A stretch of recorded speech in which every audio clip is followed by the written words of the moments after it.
Benvenuto su Heavy Metal Heaven. Oggi ci occupiamo di un gruppo britannico che riesce a dire bene la sua già all'esordio, tra metalcore melodico e alternative rock.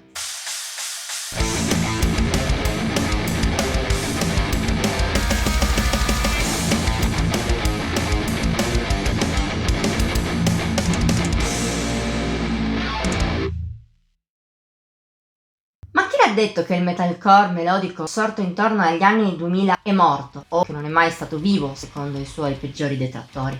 Se è vero che il genere non ha avuto una grande parabola e molte delle sue band di punta hanno portato avanti una carriera non troppo esaltante o hanno cambiato genere, dall'altro non se la passa poi così male, almeno a livello underground. Merito di band come gli Idlewild, che cercano di tenerne alto il destino. Band formata di recente nel Regno Unito, dopo una serie di singoli ha esordito lo scorso 23 maggio con l'EP When We Become Spirits. Si tratta di un disco che, pur non inventando nulla, dimostra già una certa personalità, a partire dallo stile.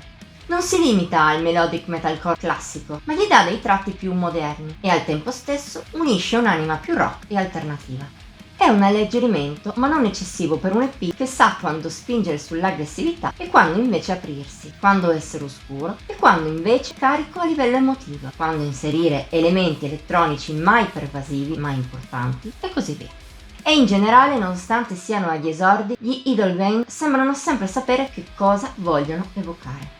Seppur non originalissima, la loro musica è efficace al punto giusto, grazie non solo a buone doti, ma anche a una consapevolezza fuori dal comune, specie se parliamo di una giovane band al debutto. Di sicuro non è da tutti comporre già all'inizio pezzi come Logic Bomb.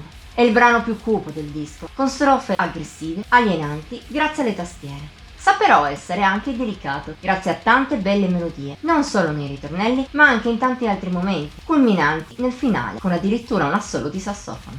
È il picco dell'EP insieme a Helios, primo brano composto dagli Idlewild, ma già bello focalizzato. Può sembrare molto melodico, calmo, ma presenta anche tratti aggressivi, potenti, che creano un contrasto molto piacevole col resto. Il risultato è molto avvolgente, anche grazie a una struttura non del tutto lineare. Certo, in scaletta c'è anche Where Will You Be, ballata piuttosto melensa, scontata, mentre l'altro lento, How You Think When You Are Not Really Thinking, è valido e con belle melodie, a volte anche di origine opposta. Inoltre, When We Become Spirits pecca un po' sul lato della registrazione, un po' grezza e che valorizza il lato atmosferico, ma non del tutto i buoni riff del gruppo.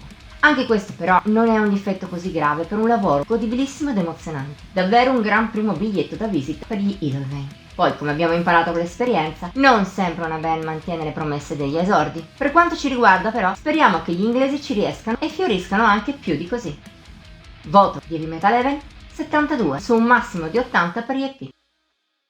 Per oggi è tutto. Ti abbiamo incuriosito a proposito del gruppo britannico? Ti invitiamo a mettere like, a commentare e a condividere. Puoi inoltre iscriverti al nostro canale e attivare la campanella degli avvisi per non mancare neppure uno dei video che pubblichiamo di solito ogni settimana. Infine vieni a trovarci su Facebook, Instagram e Pinterest. Come sempre i link sono in descrizione.